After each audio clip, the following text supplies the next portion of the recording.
Buenas noches, estimada teleaudiencia. Bienvenidos a nuestro programa Legalmente Hablando. Los saluda Ricardo Daniel Saciain Sosa. Hoy contamos con la presencia del doctor Atilio Fernández El Lauro. Buenas noches, estimado doctor. ¿Cómo está usted?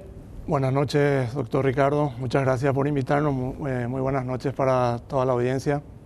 Buenas noches para el doctor Juan Marcos también. Sí, contamos también con la presencia del doctor Juan Marcos González. Buenas noches, estimado doctor. ¿Cómo está usted? Buenas noches, doctor Ricardo. Muchas gracias por la invitación. Es un placer para mí estar acá compartiendo con usted y con el doctor Atilio también este tema de rigor científico y sumamente interesante para la justicia nacional.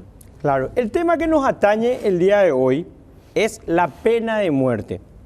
La pena de muerte en el mundo jurídico no debe faltar su debate, su implementación, en qué consiste y en qué países todavía se aplica y por qué deberíamos seguir como estamos hoy en día en el Paraguay de no aplicarlo o aplicarlo. Comenzaremos un debate abierto. Estimado doctor Atilio Fernández, ¿qué nos puede decir acerca de la pena de muerte?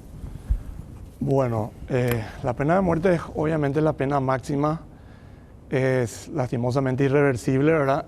Y se sigue aplicando en muchos sistemas judiciales, ¿verdad? Si uno mira las estadísticas va a ver que los países que más aplican la pena de muerte generalmente son sistemas totalitarios o de gobiernos fuertes, como por ejemplo China, Irán, Arabia Saudí, Vietnam, Corea del Norte. Estamos hablando de regímenes dictatoriales. Claro. Bielorrusia, por ejemplo, que es el único caso en Europa que sigue aplicando. La única excepción a esa regla es los Estados Unidos de América, que es una democracia que sin embargo tiene un alto índice de aplicación de la pena de muerte en algunos de sus estados, ¿verdad? Para ser más específicos, en 27 de los 50 estados que tienen los Estados Unidos de América. En América Latina no se la aplica en ningún país, pero sí dentro de las Américas hay algunos países que lo aplican, inclusive aquí cerca nuestro, por ejemplo en Guyana, y algunas otras islas ahí de Jamaica, por ejemplo, y otros más que están aquí en el Caribe. Claro, ¿y por qué, doctor, hablamos, por ejemplo, cuando Amnistía Internacional se opone a la pena de muerte? ¿Qué podemos decir en sus fundamentos? Doctor, si nos puede dar un poco de luz al tema. Sumado un poquitito a lo que dijo el doctor Fernández, la pena de muerte forma parte de uno de los temas del debate jurídico por excelencia a lo largo de la historia, ¿verdad? Junto con el aborto, la clonación, la legalización de las drogas. Ahí radica primeramente la importancia del debate. Y yendo un poquitito a tu consulta sobre amnistía, no hay que olvidar que tanto el Tratado de Naciones Unidas como el de la OEA defienden la vida y se oponen a la pena de muerte junto con sus protocolos, ¿verdad? De abolición de la pena de muerte. Uno de ellos firmado en Asunción, ¿verdad? En 1990, ¿verdad? Que es el protocolo que tiene que ver con la OEA. Entonces, toda normativa internacional pro derechos humanos se opone a la pena de muerte. Claro, ahí la pregunta es, ¿la pena de muerte se da en los casos de crímenes máximos, de matar a una persona, por ejemplo? Y la pregunta radica en si matás a una persona mereces morir. Claro, eso sería en el sistema que es retribucionista, ¿verdad? Que te retribuye por lo que vos hiciste, entonces te aplica la misma pena. Ahora, ¿qué pasa si hay un error judicial? Porque vos podés estar preso injustamente y después se revisa el caso y de aquí a 10 años se dan cuenta que vos saliste, que vos eras inocente y te van a soltar, vas a volver a tu casa y le vas a demandar al Estado y te va a indemnizar por los años que tuviste. Pero si te ejecutaron, no hay forma que te vuelvan a traer a este mundo. Entonces ahí es ese es el principal punto en contra de la pena de muerte por el cual se oponen muchas instituciones, mucha gente, ¿verdad? Muchas organizaciones de derechos humanos. Es la posibilidad de no poder ser revertido en caso de que se haya aplicado erróneamente. Y hay varios casos a nivel internacional donde se aplicaron, después se demostró que era inocente, pero sin embargo fue ejecutado siendo inocente, ¿verdad? El acusado. Bueno, ahí volvemos a lo mismo. Lastimosamente ya no lo pueden traer de la muerte. Claro. Cuando hablas de casos, por ejemplo, bueno, listo, en un caso, pero en el caso de terrorismo, por ejemplo, doctor, ¿usted estaría de acuerdo o no en usar la pena capital? Y bueno, y ahí vamos a entrar en cuestiones históricas, ¿verdad? Que es lo que nos apasiona acá con el doctor Fernández, ¿verdad?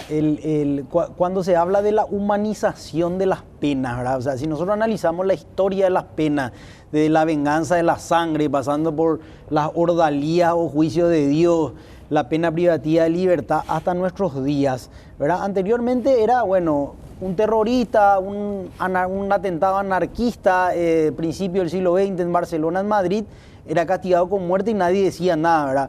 Pero la misma historia de las penas pasó por un recorrido en donde se humanizaron, entre comillas, a llegar a nuestro día. Entonces hoy está mal visto, ¿verdad?, sacarle la vida a una persona por más terrorista que sea.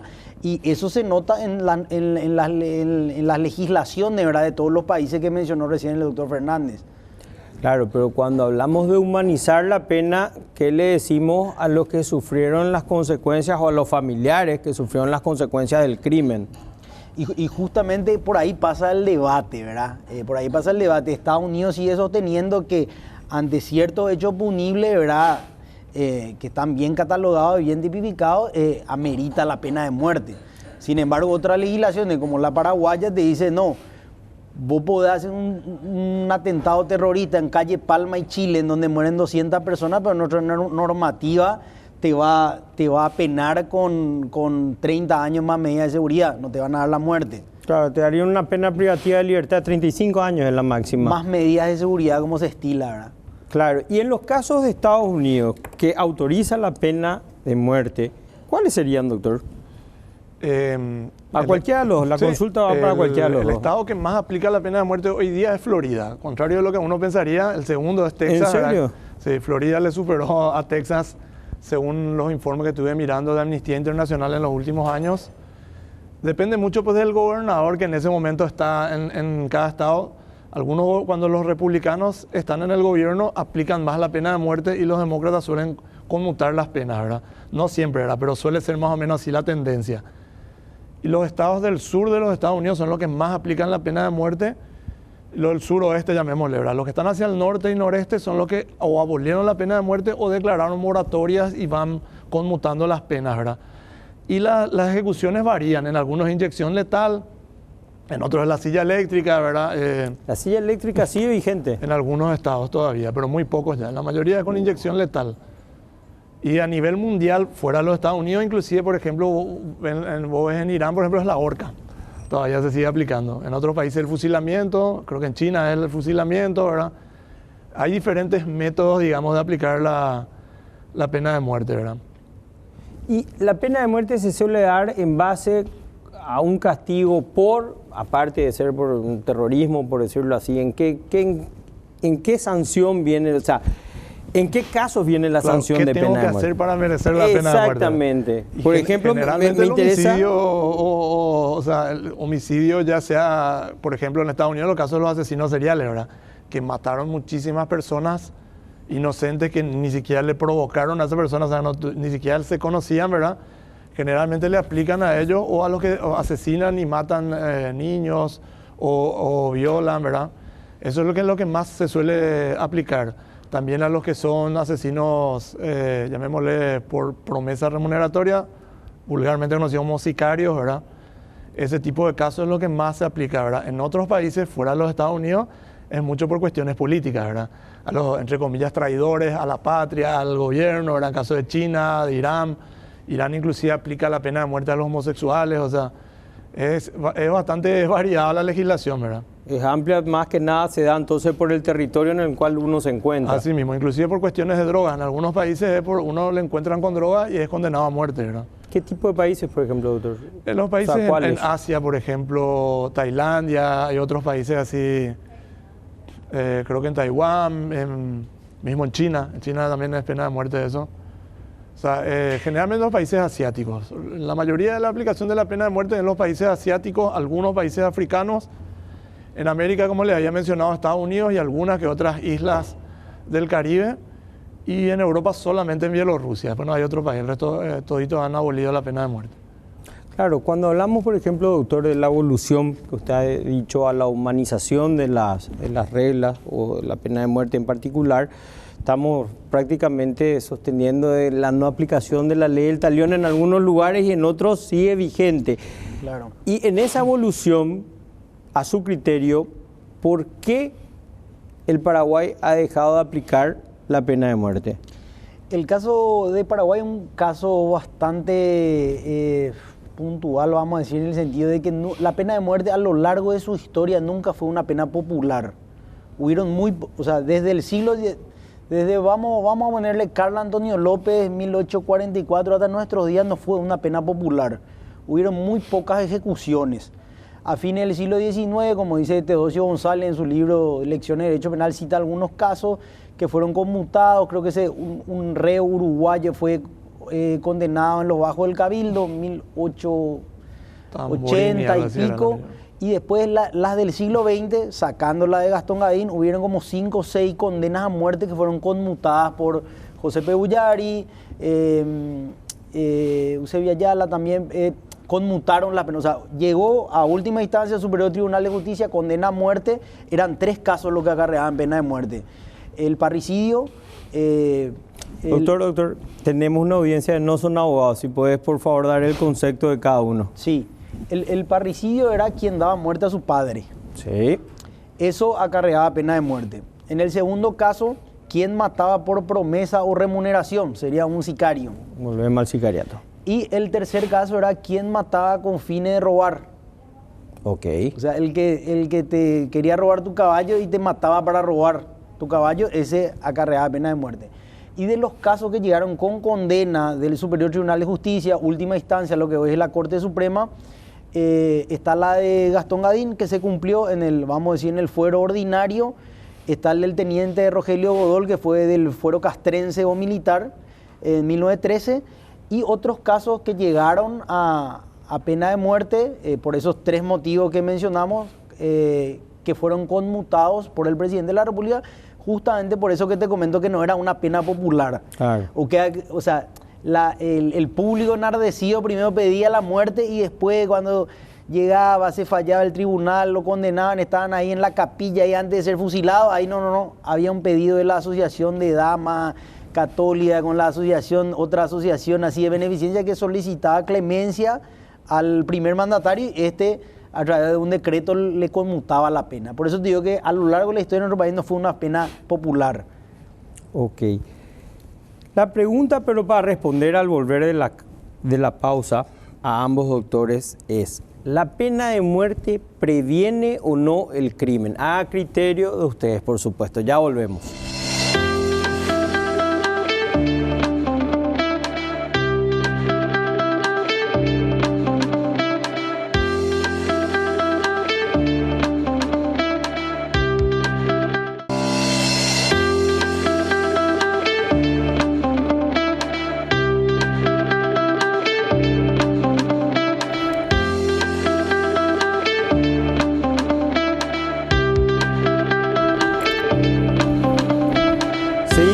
Programa Legalmente Hablando, contamos con la presencia del doctor Atilio Fernández El Lauro y el doctor Juan Marcos González hablando y debatiendo sobre la pena de muerte. Y la pregunta, antes de ir a la pausa, era, ¿la pena de muerte previene o no el crimen? Bueno, en el año 2003, hace 20 años, una universidad privada acá de Paraguay le trajo al doctor Santiago Mir Puig, un reconocido penalista catalán, y su charla se denominaba ¿A dónde va el derecho penal? Después de hacer un análisis somero de toda la historia de la pena, desde, como dijimos, de la venganza a la sangre hasta nuestros días, y ante la respuesta del auditorio, cuando el profesor Mir Puig termina su charla, cuando le consulta ¿a dónde va el derecho penal?, te responde sinceramente no lo sé.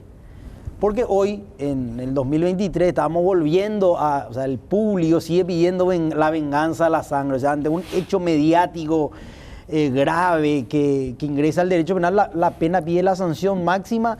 Inclusive en los países que no hay pena de muerte, la prensa y el público te pide la muerte. Hasta los países que aplican al día de hoy la pena de muerte tienen documentación certera de que dice que la pena de muerte no reduce los índices de criminalidad. Eso como que se sabe. Ahora, ¿por qué la siguen aplicando? Es otra cuestión. Y ahí vamos a entrar en temas de política penal, del populismo penal, de tanto en Estados Unidos como en Brasil, pasando por Chile. Los candidatos a presidente de la República en campaña te hablan de aumentar penas para pedófilos, para terroristas, para todos esos hechos punibles que entra a lo mediático, con mucho movimiento mediático. Se vuelve a hablar hoy, inclusive en los países que no aplican la pena de muerte, en la posibilidad de aplicar la pena de muerte, independientemente de que está demostrado de que esta pena no reduce los índices de criminalidad. Y está demostrado en base a estudios que hizo, estadísticas. Estudios estadísticos, los diferentes estados. En los Estados Unidos hoy creo que son 27 los estados que siguen aplicando la pena de muerte. Creo que son 50 en total. De 50 son 27 los que siguen aplicando y 23 los que abolieron, ¿verdad? Entonces, los que abolieron, a través de las estadísticas, demostraron de que no reduce el índice de criminalidad, pero hay otras cuestiones que permiten que esa pena siga vigente. Inclusive te diría, Ricardo, de los países desarrollados, los países llamados del primer mundo, Estados Unidos es el país que tiene la tasa más alta de criminalidad. Y es el único o uno de los pocos países del primer mundo que sigue aplicando la pena de muerte, en comparación con países que ya lo abolieron hace años como Noruega, Suecia, Suiza, que tienen una tasa de criminalidad bajísima. Los que tienen tasas altas de criminalidad generalmente son los países del tercer mundo, africanos o de Centroamérica, Honduras, El Salvador, Nigeria y otros países de la África subsahariana, que son países, como todos sabemos, sumamente pobres, con mucha pobreza, lo cual genera mucha criminalidad, ¿verdad? Ellos son los países que tienen la tasa más alta. Algunos de ellos lo aplican la pena de muerte, otros no, ¿verdad? Pero más que nada va relacionado con la pobreza, la criminalidad, y no tanto con las penas, ¿verdad? O sea, yo creo que ningún delincuente, antes de cometer un crimen, lee el Código Penal y analiza si la pena es alta o baja, ¿verdad? No, esa no es su motivación para dejar de hacer el crimen o no, ¿verdad? Claro, pero imagínate llevar drogas a un país que tenga pena de muerte o una pena capital por el hecho de tráfico de drogas. Claro. O sea, Asia no te va a ir con drogas sabiendo que le fusilaron o le inyectaron. Sí, claro. O sea, es persuasivo, a mi humilde pensar. Eso sí es que vos que tenés la suficiente formación para ponerte a leer eso, ¿verdad? Generalmente el que le contratan de mula es un analfabeto que a lo mejor no tiene ni idea de dónde le llevan, ¿verdad? Entonces generalmente va a ciegas totalmente, ¿verdad? Claro, o sea, sin medir o tener en cuenta las consecuencias del hecho delictivo que está cometiendo. Entonces podríamos hablar que si Estados Unidos aplica la pena de muerte en 27 estados, lo aplica por una cuestión de opinión pública, doctor, o sea, a favor, opinión pública a favor, con hechos punibles mediáticos trascendentes. ¿Sería ese el sustento legal? Usted lo da, ya que no evita la criminalidad o no reduce, entonces tendría su respaldo legal en una opinión pública a favor de hechos punibles graves. Es lo que se denomina hoy populismo penal, ¿verdad? Y eso no solamente se da en la pena de muerte, sino se da en la disminución de la edad para punir también. Y eso no solamente se da en los políticos norteamericanos, sino se da también en la América Latina, ¿verdad? Cuando uno puja por la presidencia, mano dura, el famoso, la política de mano dura. Vamos a crear más cárceles, vamos a... Claro, 14 años, vamos a disminuir la edad para ser imputable. No solamente, o sea, vemos en Estados Unidos, pero en nuestro medio, vos le escuchabas a Bachelet, que es una política, vamos a decir, socialdemócrata en campaña, te habla también de mano dura. Un político de extrema derecha te habla de mano dura por obvias razones, ¿verdad? Y se da en todas las ideologías, ¿verdad? Claro. No solamente en pena de muerte, sino también en todas cuestiones que abarquen, ¿verdad?, el derecho penal. Hay que tener en cuenta también, doctor Ricardo, que Estados Unidos está muy dividida la sociedad americana. Está muy polarizada entre los demócratas y los republicanos, ¿verdad? Las últimas elecciones fueron muy parejas y solamente por el sistema ese que ellos tienen de votación indirecta, muchas veces inclusive pasó que no ganó el que había ganado un voto popular, ¿verdad? En los estados donde mandan la mayoría conservadora, que son los republicanos, que generalmente son los estados, entre comillas, digamos, más rurales, ¿verdad? Entre comillas, porque Estados Unidos, como todos sabemos, es una gran potencia, ¿verdad? Claro. donde por ende la sociedad es más conservadora, ahí es donde más se aplica la pena de muerte. En la zona donde el Partido Demócrata es más fuerte, y son ciudades más grandes, más cosmopolitas, llamémosle, ahí es donde se ha abolido, o si ese estado aún lo conserva, como caso por ejemplo de California, ya están declarando moratoria, ¿verdad? Dicen, no vamos a aplicar la pena de muerte, vamos a reevaluar y por lo menos este gobernador no va a permitir que se aplique, ¿verdad? Entonces varía también un poco, va de la mano política, ¿verdad? De si están los conservadores o los liberales, que serían los demócratas, ¿verdad? También va ligado un poco a eso también el tema de la aplicación o no de la pena de muerte en los Estados Unidos, ¿verdad? Específicamente estamos hablando de los Estados Unidos, ¿verdad? Claro, en los Estados Unidos podemos incluso hablar de un sistema de justicia funcional y garantista, pero yo recuerdo el caso, por ejemplo, en el 2016 de Eulalia Duarte, que es la ciudadana paraguaya, que fue condenada en China a pena de muerte justamente por tráfico de drogas, que luego fue conmutada la pena. Entonces, ahí, por ejemplo, ¿qué podemos decir? O sea, claro, eso es un tema también, como yo te había mencionado al empezar el programa, los países que aplican mayoritariamente la pena de muerte son dictaduras. O sea, ¿qué garantías tiene el procesado que realmente tiene un juicio justo? Me atrevería a decir ninguna, ¿verdad? O sea, en China, ¿qué garantía tenés? Ninguna no tenés. Es el caso de esta paraguaya, tuvimos nosotros la suerte, entre comillas, de que el gobierno argentino, que en ese momento estaba, si no me falla la memoria, Cristina Kirchner como presidenta, tenía muy buenas relaciones con China y me dio para que ella venga, se le conmute la pena y venga a cumplir al Paraguay, como que somos aliados en el Mercosur, ¿verdad? El gobierno argentino una vez más le dio la mano al Estado paraguayo y le salvó a una ciudadana paraguaya, ¿verdad? En ese caso, pero hay cuántos países, por ejemplo en Irán, donde le cuelgan en las plazas, solemos ver de los ganchos, de los guinches, le cuelgan a los... Hace poco hubo unas protestas por un crimen de una mujer por llevar la burka. ¿Y cuántos fueron condenados a muerte? Inclusive un futbolista que era medio conocido fue condenado a muerte y ahí no le interesa la opinión pública. En las dictaduras la opinión pública no ejerce ni la prensa, no ejerce ni un control social, ¿verdad? O sea, perdón, ninguna presión social. Ahí el gobierno hace lo que quiere, pues son gobiernos fuertes, dictaduras, ¿verdad? Entonces va mucho también ligado con el sistema de gobierno, como mencioné hace rato, con la única excepción de los Estados Unidos, que es la única democracia que sigue aplicando la pena de muerte inexplicablemente, ¿verdad?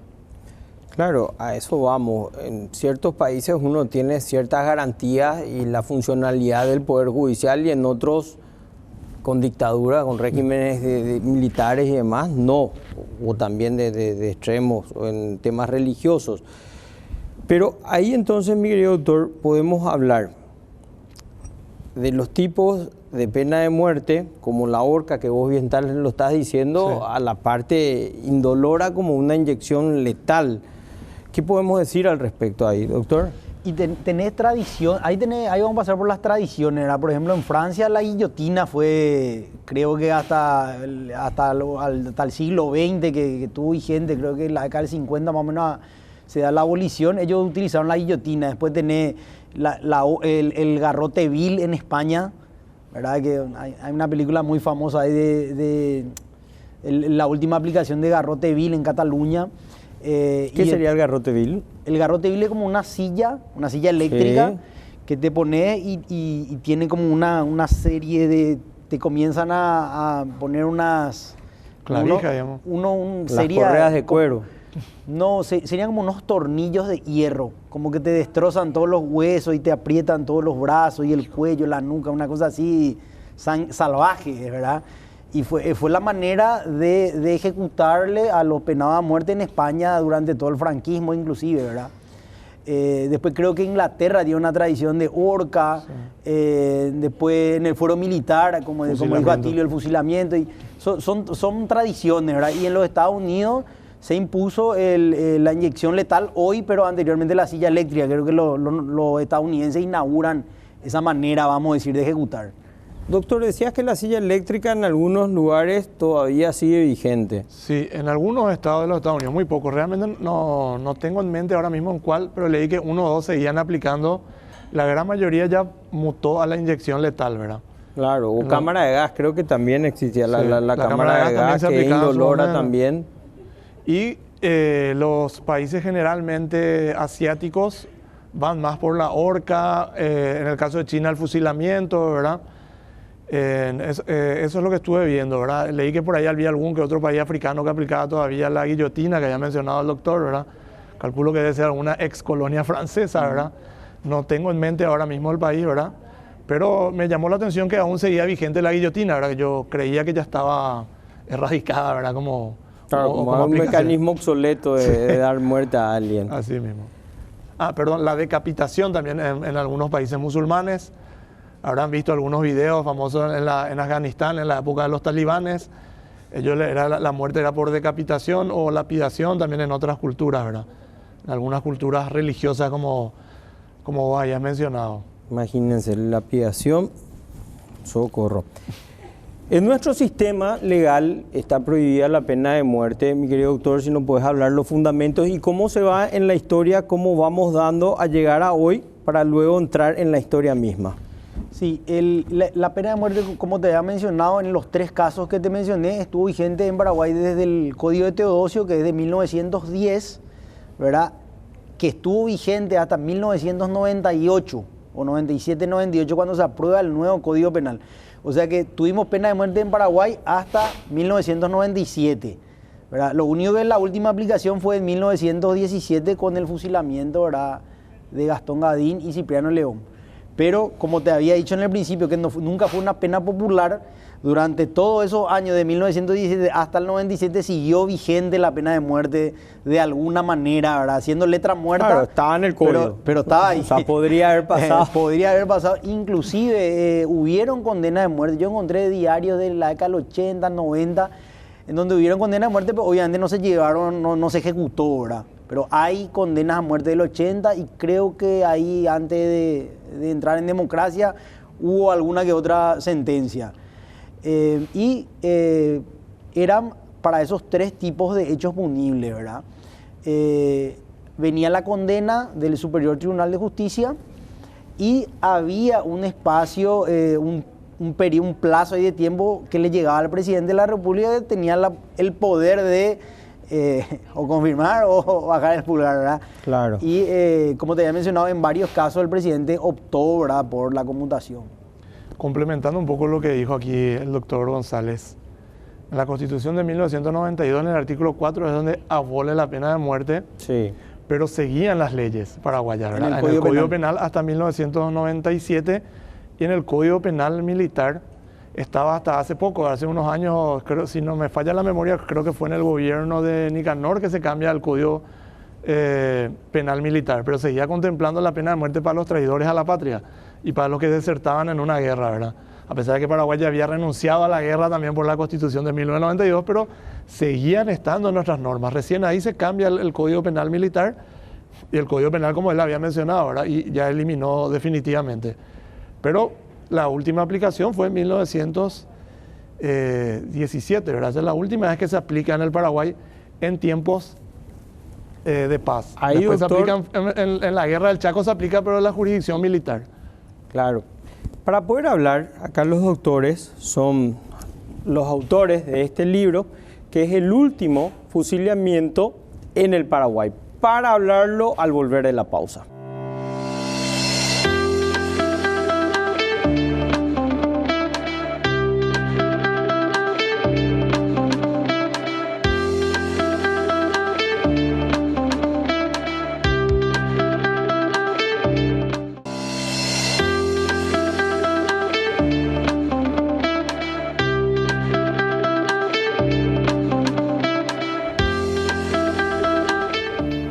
Buenas noches, estimada teleaudiencia. Seguimos nuestro programa Legalmente Hablando. Estamos hablando sobre la pena de muerte y tenemos invitados al doctor Atilio Fernández El Lauro y el doctor Marcos González, que son autores de este libro, que es Gastón Gadín, el último fusilado en el Paraguay.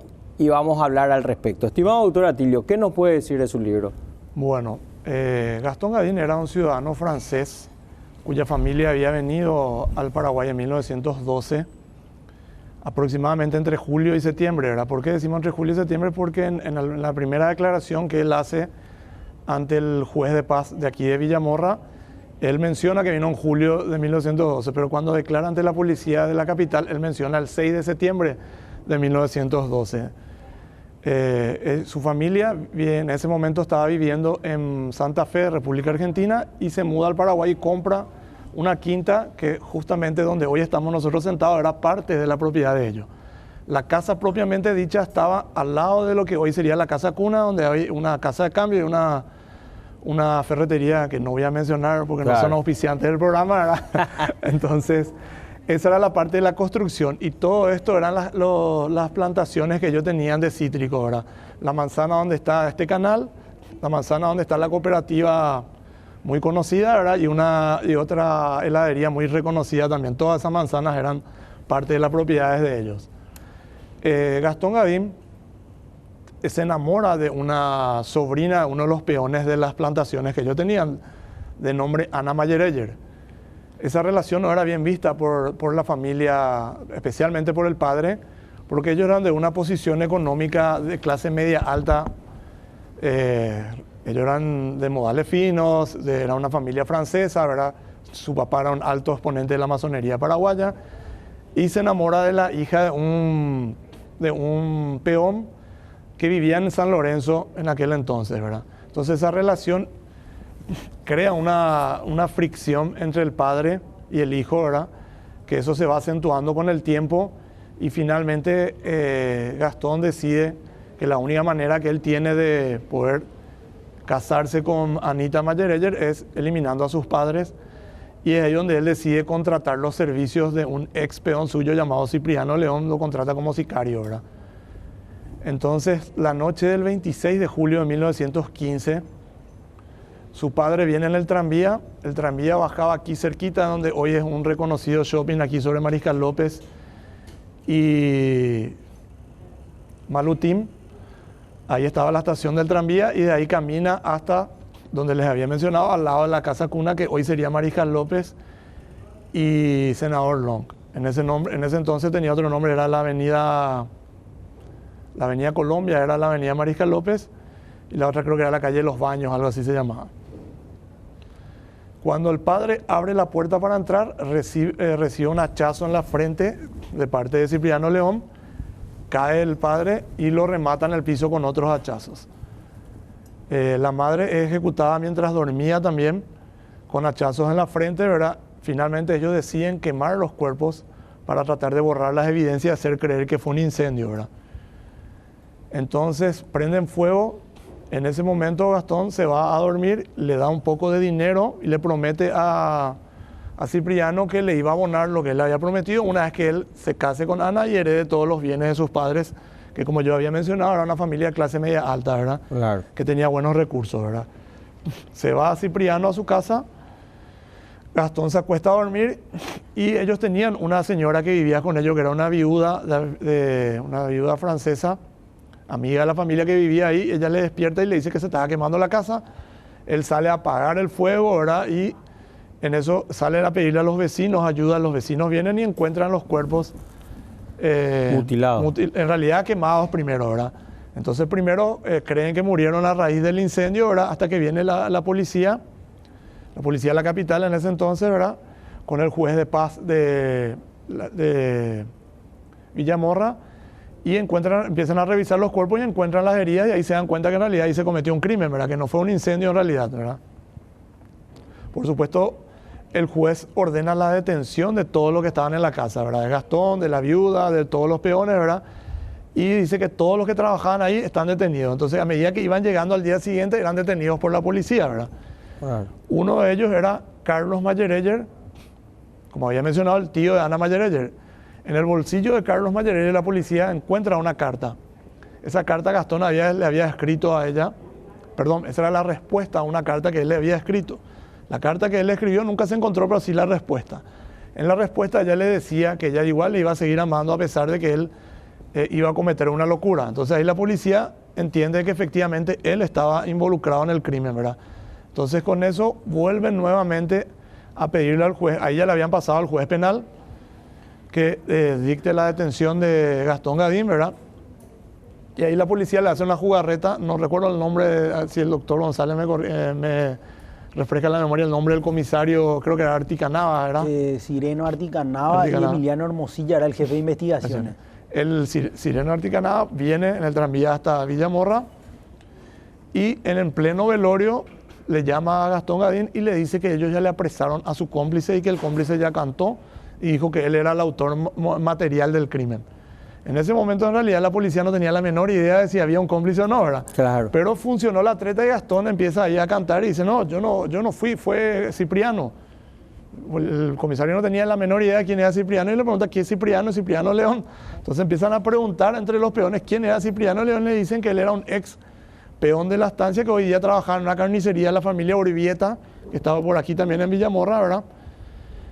Y entonces ordenan la detención de él, ¿verdad? Van a su casa y le hacen la misma jugada. Le dicen que Cipriano León había dicho que él robó la casa y que él mató. Y ahí él dice, no, a mí me contrató Gastón Gadín y cuenta, ¿verdad? Entonces ahí la policía la apresa a los dos y los llevan, ¿verdad? Detenidos a la cárcel pública. La cárcel pública en aquel entonces estaba donde hoy es nuestra universidad, la Universidad Católica, ¿verdad? Sí. Ahí era la cárcel pública, ¿verdad? Y el patio de la cárcel pública era donde hoy es el Colegio de la Providencia. Ahí es donde ellos estuvieron procesados durante 2 años y el doctor González les va a explicar un poco cómo fue ese proceso penal y en qué derivó, ¿verdad? Claro. Estimado doctor. Bueno, para hablar del libro, ¿verdad? Primero tenemos que hablar de su fuente principal, ¿verdad? Aparte de nutrirse de algunos libros históricos que más o menos describen lo que era la época, tomamos como en un 80% la publicación del expediente judicial de 1915 que fue hallado en el archivo de los tribunales después de una ardua búsqueda de meses y por un milagro más o menos apareció el expediente, ¿verdad? Desde la primera declaración hasta el cúmplase la condena del fusilamiento, ¿verdad? Entonces, después de una lectura, ¿verdad?, de todo el proceso, explicamos en el libro, ¿verdad?, lo que era un proceso penal de principio del siglo XX, que era con la normativa anterior, el Código Procesal Penal, que era de 1890, que también fue cambiado recién en el 97-98, o sea que tuvo una vigencia bastante larga. Y dentro de ese proceso penal se contemplaba una primera etapa de sumario, que era secreto, y una segunda etapa en donde sí participaban ya las partes, ¿verdad? El fiscal, el abogado. Entonces, eso todo está en el expediente, ¿verdad? Las declaraciones de Gastón. Surge un tema que todavía no dijimos en relación a la pena de muerte. Era el Código Penal contemplaba los 3 casos en donde uno era pasible de pena de muerte, pero había una excepción. Una persona que cometa esos 3, o parricidio, muerte a los padres, o homicidio con promesa de remuneración, o homicidio con fin de robo, si esa persona era menor de edad, no se le podía aplicar la pena de muerte. Se le tenía que dar 30 años de pena privativa de libertad. Menor de edad en aquel entonces nos referimos menor a de 18 años. 18 de acuerdo años. al Código Civil de Vélez Sarsfield. Ok. No, 22 años era la minoría. Perdón. Sí, menor de 22 años. Sí. Menor de 22 de acuerdo al Código Civil de Vélez. ¿Qué pasaba?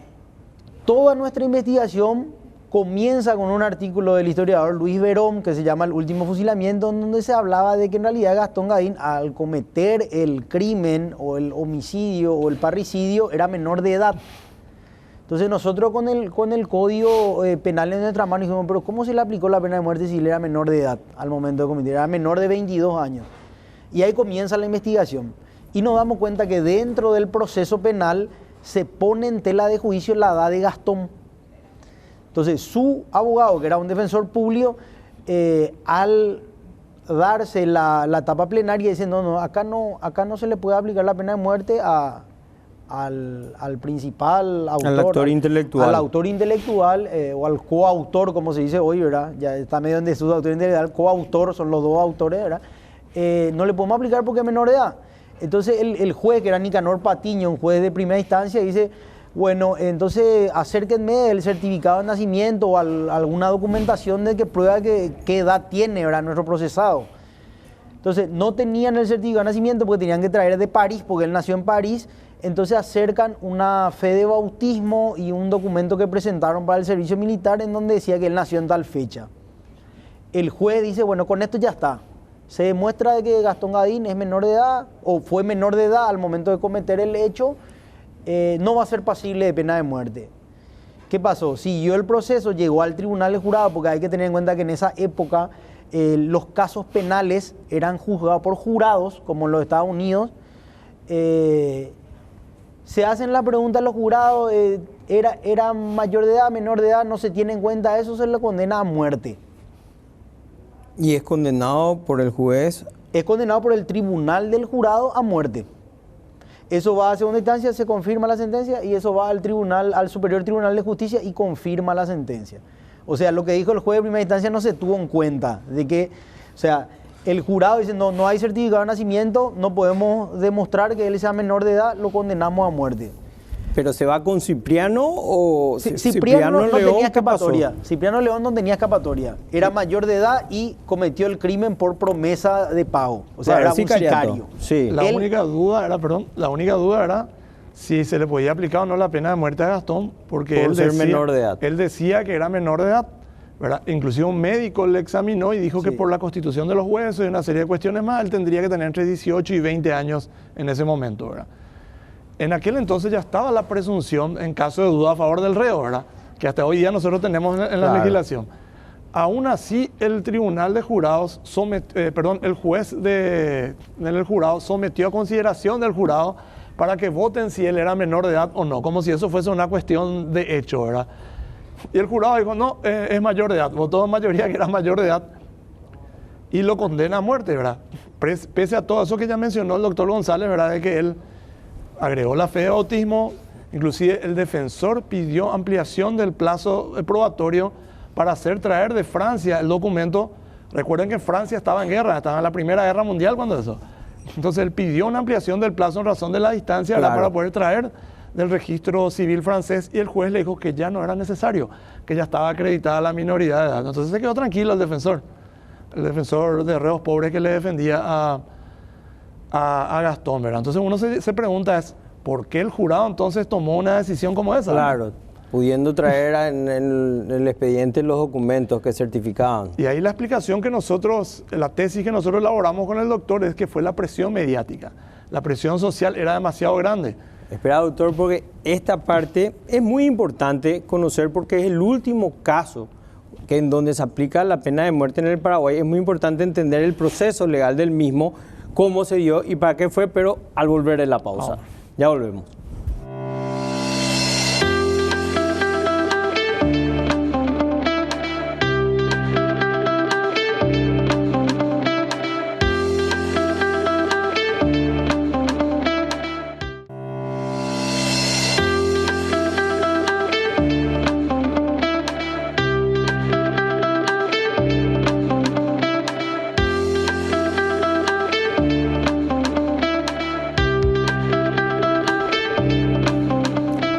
Seguimos nuestro programa Legalmente Hablando con la presencia del doctor Atilio Fernández El Lauro y el doctor Juan Marco González.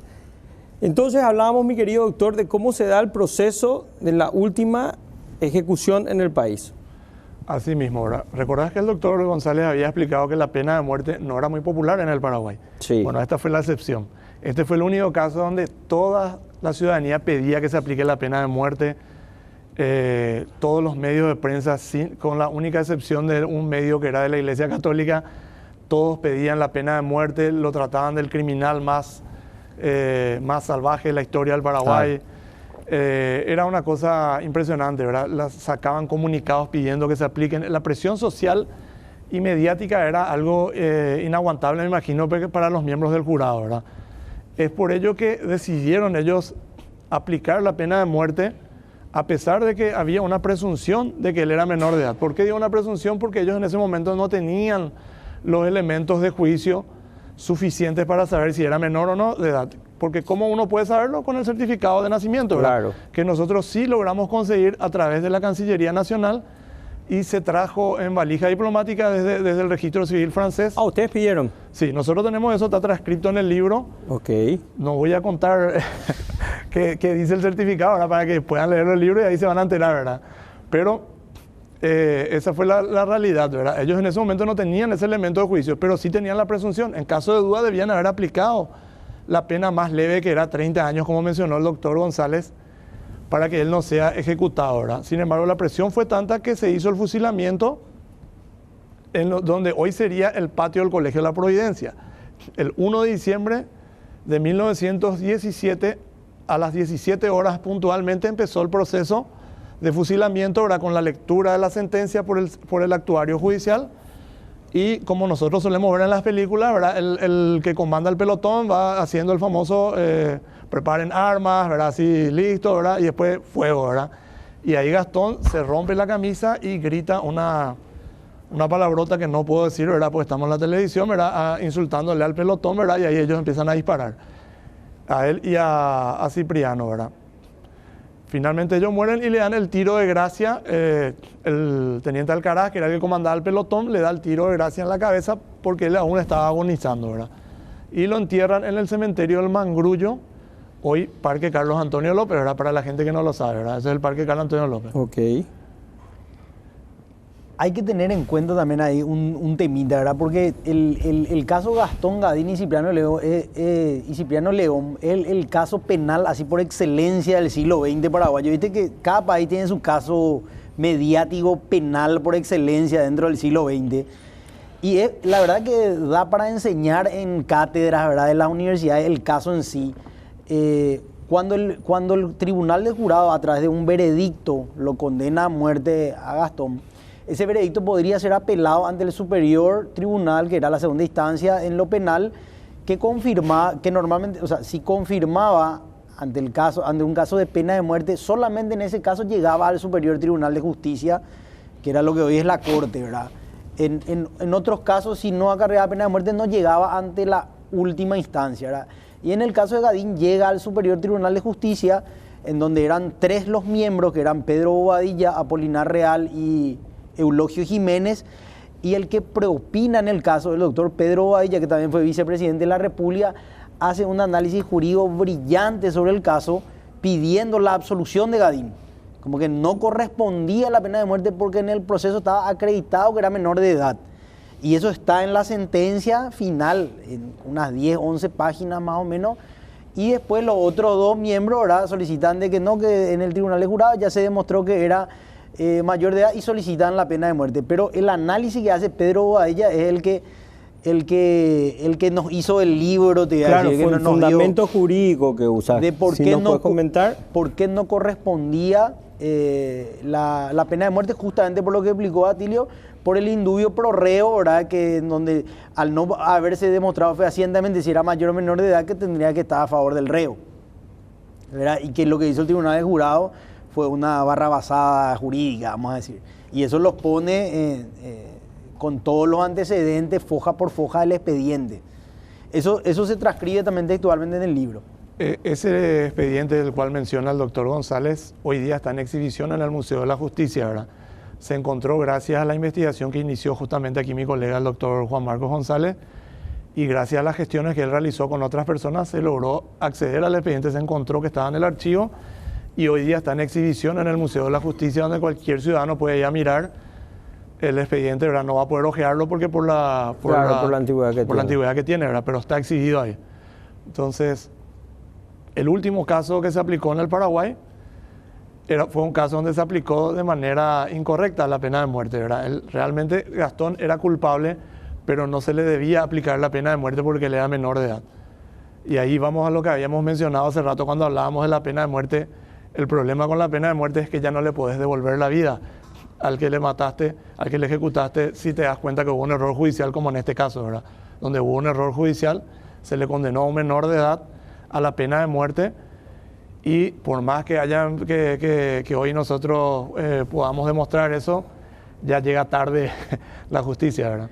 Quizá fue justa, pero no legal, como se dice. Así mismo. O sea, justa para lo que pedía, ¿verdad?, la turba enardecida, pero ilegal, ¿verdad?, desde el punto de vista del derecho.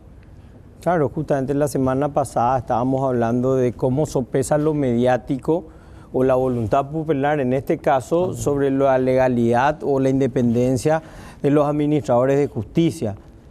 Entonces, básicamente, esto tiene gran trascendencia. Recomiendo el libro, yo lo voy a leer también, porque es el último caso donde se usa la pena de muerte en el Paraguay y se da un fusilamiento. Así mismo. Y se le fusiló a un menor de edad. para colmo de males, ¿verdad? Un menor de edad e inocente. Bueno, gracias a Dios, hoy en día tenemos ciertas garantías que nuestra Constitución nos otorga. Muchas gracias, señores, por habernos acompañado en este programa con un tema tan importante y tan interesante, sobre todo para la historia del derecho. Muchísimas gracias a usted por invitarnos a su programa, a la amable audiencia, ¿verdad? A los productores, a todos. Muchísimas gracias. Muchas gracias, Ricardo, por la invitación y a las órdenes siempre. Buenas noches, estimada teleaudiencia. Nos estamos volviendo a ver el próximo domingo a las 21 horas por NPI.